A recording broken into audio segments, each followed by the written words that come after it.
Oi galera! Vim aqui hoje para gravar um vídeo muito importante e com duplo sentido para muitas pessoas, tá? O que é ser bruxa? Você já parou para pensar sobre o que você sente em relação a esse nome? Você usa ele ainda como um termo pejorativo quando você quer ofender alguém?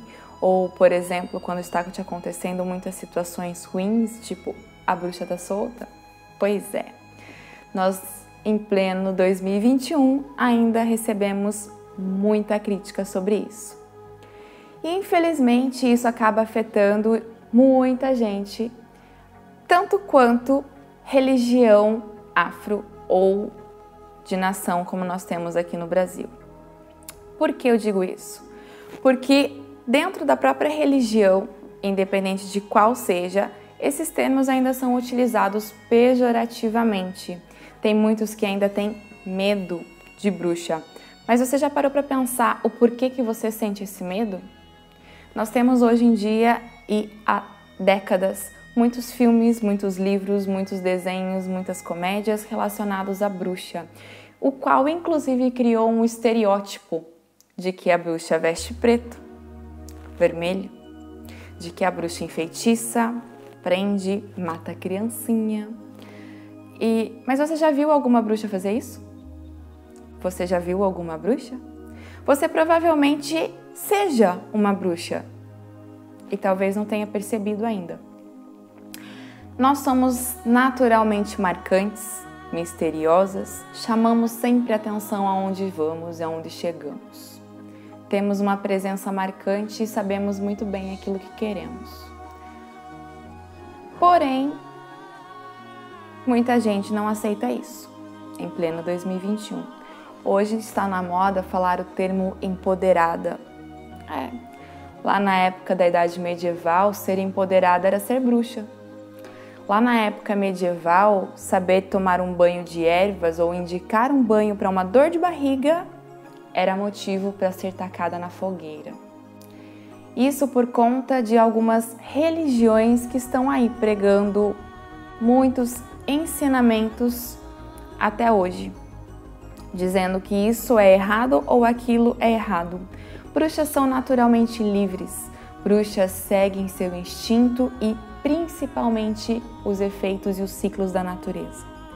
Nós veneramos tanto o céu, quanto as estrelas, quanto o sol, quanto a terra, as datas de colheita, os solstícios, os animais, a comida.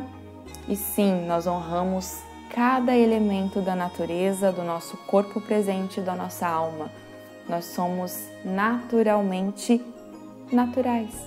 Nós nos aceitamos assim.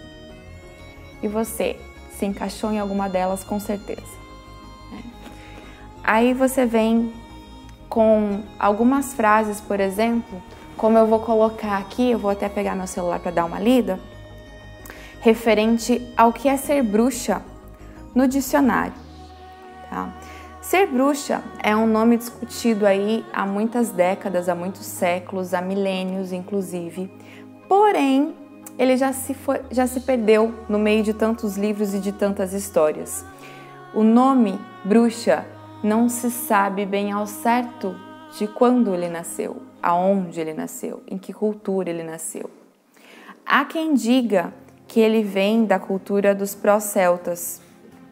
Há quem diga que ele vem de pós-moderna, da época pós-moderna, mas na verdade ninguém sabe. O que nós sabemos é que ele ainda é mal visto em muitos lugares, assim como no dicionário. Como eu falei, eu vou colocar aqui, inclusive a parte escrita vai estar em colchetes, porque é ridículo, mas é o que está no dicionário. Pessoa que pratica bruxaria, feitiçaria ou faz prática de magia ao qual pretende alcançar por meios ocultos efeitos sobrenaturais, sem explicação ou sem razão determinada pelas leis naturais e científicas. Já começa por aí. pessoa que supostamente pode evocar forças ou seres sobrenaturais para influenciar o curso dos acontecimentos, para prejudicar algo ou alguém. Meu bem, prejudicar algo ou alguém, a gente viu inclusive a igreja cristã fazendo isso. Aliás, faz isso até hoje, né? Ou para prever o feitiço, ou para prever o futuro, perdão, feiticeira. Aqui eu ainda posso colocar um outro termo, feiticeira, aquela que faz feitiço, né? Vocês sabiam que um dos termos utilizados para o lado masculino de bruxa é mago? Pois então, magos vêm de uma história muito antiga, já da época dos celtas, quando o nome e a cultura de magia em si começou a reverberar a nível social. Mago vem do termo separatista de bruxa. Lá, milênios atrás, já acontecia uma briga de egos entre magos quererem provar a todo custo o que podiam dentro dos seus laboratórios e nas suas alquimias contra bruxas. A gente não tem necessidade de provar nada para ninguém, a gente sabe que apenas por si só já se prova. Eu não preciso provar para você que isso está certo. Você acredita se você quiser, você sente, você se permite se você assim quiser.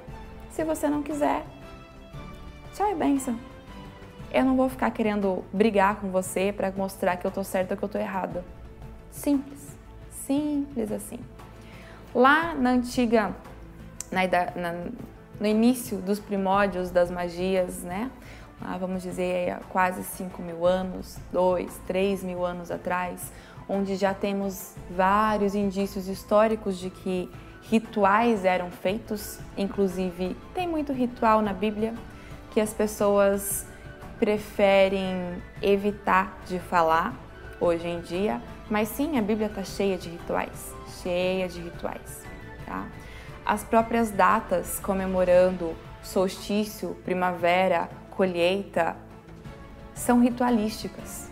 E isso a própria igreja cristã trouxe de algo que já era comumente comemorado na Idade Média, antes da Idade Média, lá nos tempos arcaicos da magia, da bruxaria. Tá? Isso tanto vem lá de trás para hoje, quanto hoje ainda é muito bem visto. Hoje nós temos aí inúmeras religiões, inúmeras crenças, culturas cada vez mais sendo disseminadas e sendo exploradas. Porém, a frequência natural ao qual nós vivemos está em todas elas. Assim como nós respiramos, assim como nós comemos, assim como o propósito principal, que é a evolução do ser, a evolução da pessoa, a evolução da sociedade, da humanidade. Então, o princípio da magia já vem lá de trás, o princípio da descoberta das energias já vem lá de trás. E essa disputa entre magos e bruxas também já vem de muito lá de trás. A diferença do porquê as bruxas foram seguidas, perseguidas e mortas está no poder aquisitivo. Os magos normalmente já eram muito bem de vida, em questão de poder aquisitivo, se uniam em clãs cada vez mais fechados, onde um conseguia apoiar o outro para poder dar função às suas criações, às suas descobertas, criar textos e outras coisas mais, assim como as mulheres em uma certa idade ainda não podiam sequer tocar em livros. Há muitos clãs, inclusive dos celtas, onde existiam grupos exclusivos para os cientistas e, entre aspas, as demais bruxas. Esse grupo exclusivo de cientistas dava-se o nome de druidas, que eram os mais inteligentes da sociedade na época, fariam parte desse clã, fariam parte desse pequeno aglomerado de inteligentes e natos socialmente. A eles, poucas mulheres eram permitidas de entrar. Quem eles permitiam adentrar nesse grupo?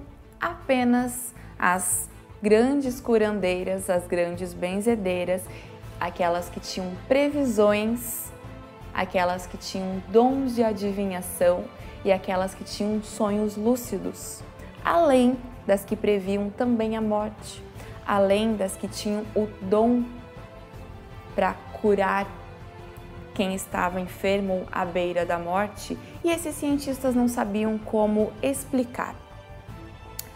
Essas raras mulheres que adentravam esses grupos exclusivos, ainda dentro desses grupos também eram rechaçadas, também eram excluídas, também eram banidas dos grupos de estudos. Esse clã gigante dos druidas, ele tinha menos de 2% de mulheres dentro deles. Apenas essas mulheres, como eu falei agora há pouco, é que podiam ficar lá dentro.